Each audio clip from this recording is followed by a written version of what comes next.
Hello everyone, আসসালামু আলাইকুম। Welcome to লামসা রান্নাঘর। আপনাদের সবাইকে স্বাগতম। আজকে আমরা নিয়ে এসেছি মজাদার একটা ভর্তা রেসিপি।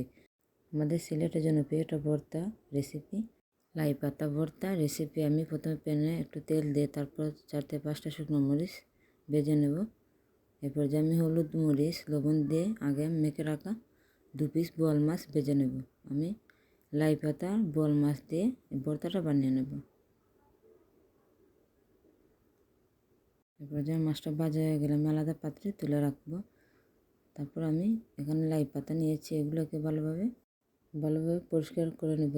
দেখবো আমি কোনো পোকা আছে কি না। তারপর সবগুলো পাতাও আমি পরিষ্কার করে নেব।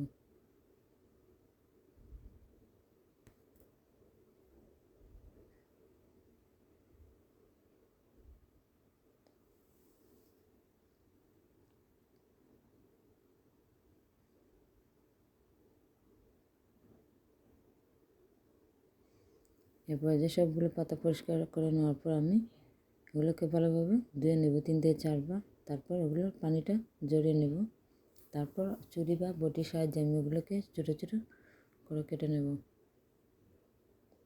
এরপর যে আমি ওগুলোকে কেটে নিয়েছি।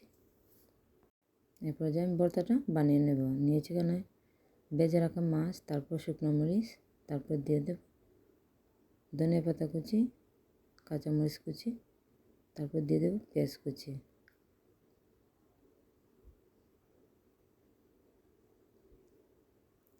তারপর আমি শুকনো মরিচগুলোকে ভালোভাবে ভেঙে নেব। এ পর্যায়ে দিয়ে দেবো একটু লবণ দিয়ে ভালোভাবে এগুলোকে ভেঙে নেব। এ পর্যায়ে মরিচগুলো মাখানো হয়ে গেলে আমি মাছগুলোকে বেছে নেব।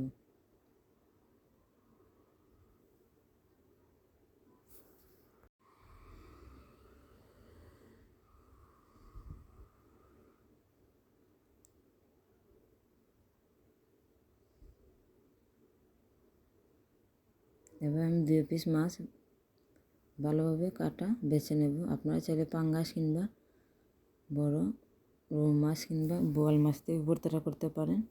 এসব মাছে কিন্তু কাটা কম থাকে। এরপর যে আমি মাছগুলো বেছে নেওয়ার পর আমি এখানে একটু লবণ দিয়ে পেঁয়াজটাকে মাখিয়ে নেব। তারপর একে একে আমি কাঁচামরিচ, ধনিয়া পাতা, শুকনো মরিচ সবগুলোকে আমি ভালোভাবে মেখে নেব।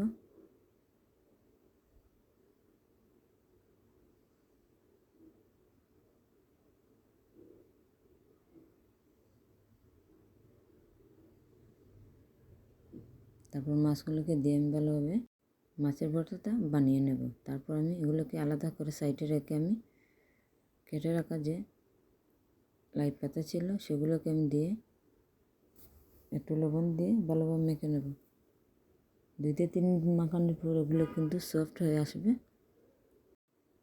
এরপর যে আমি এগুলোকে সফট হয়ে আসার পর আমি লাই পাতা তারপর মেখে রাখা ভর্তা দুইটা মিক্স করে আমি ভর্তাটা বানিয়ে নেব।